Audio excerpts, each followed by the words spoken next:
terkait tentang RUU HIP, Pancasila sebagai dasar ideologi negara.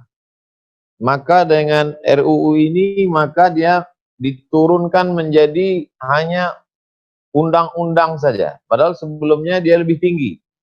Maka kita semua sebagai umat yang beragama di Indonesia mesti menolak, karena Pancasila inilah sebagai kalimatun sawa, titik temu antara Islam, Hindu, Kristen, Buddha, Konghucu itu ada pada Pancasila. Kalau sampai dia turun dari yang lebih tinggi kepada turun ke bawah, maka dikhawatirkan dia akan turun dan hilang.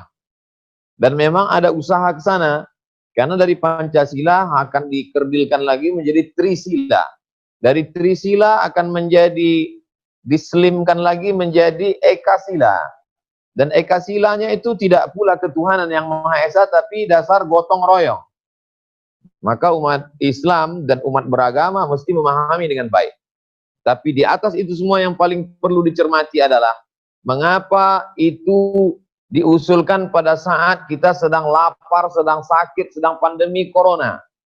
Pada saat kita suasana sedang genting. Ada apa? Oleh sebab itu umat Islam biasanya akan bersatu ketika melihat satu musuh yang sama. Mudah-mudahan ini termasuk menjadi pemersatu umat Islam.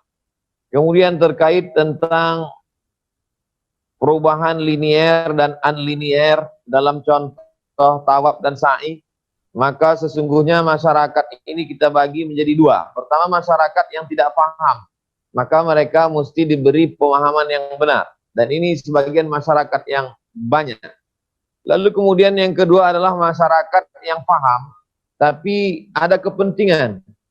Makanya ada muncul sebuah statement, menjinakkan buaya itu mudah, yang sulit itu adalah menjinakkan pawang-pawang buaya.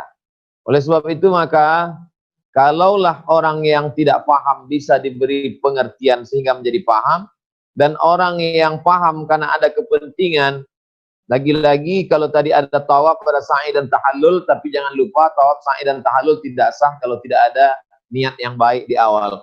Maka niat baik inilah yang menjadi titik temu di antara kelompok-kelompok yang ada. Lalu kemudian tentang sholat berjamaah ketika menggunakan televisi atau radio. Maka dalam mazhab Syafi'i, orang masih dianggap bisa iktidak, ikut sholat berjamaah, jaraknya yaitu lebih kurang 300 zira'. 300 zira' yaitu 300 zira' lebih kurang 150 meter. Jadi kalau ada orang rumahnya di depan masjid, lalu kemudian dia ikut sholat berjamaah, jaraknya 150 meter masih dianggap iktidak, ikut berjamaah, mazhab Syafi'i. Tapi kemudian ikut berjamaah melalui suara radio, maka itu pernah dipatwakan oleh Syekh Ahmad bin Siddiq Al-Ghumari, ulama Maroko dari kalangan mazhab Maliki. Mazhab Maliki masalih mursalah, maslahahnya lebih besar. Jadi menurut Syekh Ahmad bin Siddiq Al-Ghumari, bisa orang ikut sholat melalui televisi, syaratnya dua. Yang pertama, dia tinggal di satu kota. Satu kota. Yang kedua, suara yang dia dengar itu jelas. Kenapa disyaratkan harus tinggal di satu kota? Supaya waktunya tidak keluar. Jadi saya di Pekanbaru nggak bisa ikut dengar suara yang ada imam di Masjid Istiqlal, karena waktunya berbeda. Tapi kalau di sama-sama kota, bisa. Nah, tapi saya hanya bercerita tentang fatwa, bahwa ada ulama yang pernah memfatwakan ini. Namanya Syekh Ahmad bin Siddiq Al-Ghumari. Tapi saya lebih condong kepada masalah fikih, saya tidak yang normal-normal saja. Sholat berjamaah dengan pengaturan jarak. Tapi tadi karena pertanyaannya terkait dengan itu, saya jawab sesuai dengan yang pernah saya ketahui dan pernah saya baca. Tentang masalah nikah online, dua fatwa. Yang pertama, disyaratkan musri ittihadul majlis.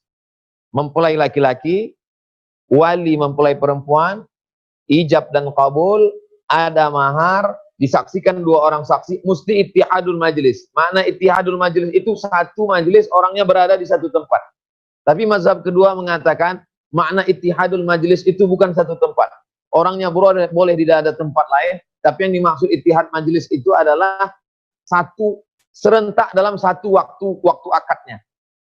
Kelompok kedua yang mengatakan tidak disyaratkan dalam satu lokasi, yang penting satu waktu walaupun orangnya berada jauh, kalau dapat diyakini secara pasti melalui aplikasi Zoom misalnya, dapat dipastikan bahwa tidak ada tipu, dapat dipastikan orangnya amanah, maka sah. Tapi saya pribadi lebih condong pada pendapat pertama, karena dalam masalah hukum kata Imam Ahmad bin Hanbal, idza rawaina fil ahkami syaddatna. Kalau kami meriwayatkan dalam masalah hukum, kami ketat. Saya termasuk dalam masalah hukum ketat. Tapi saya tak menyalahkan mereka yang ijtihad kedua, karena ini masih masalah furu', masalah cabang, bukan usul, bukan batang, bukan dasar utama.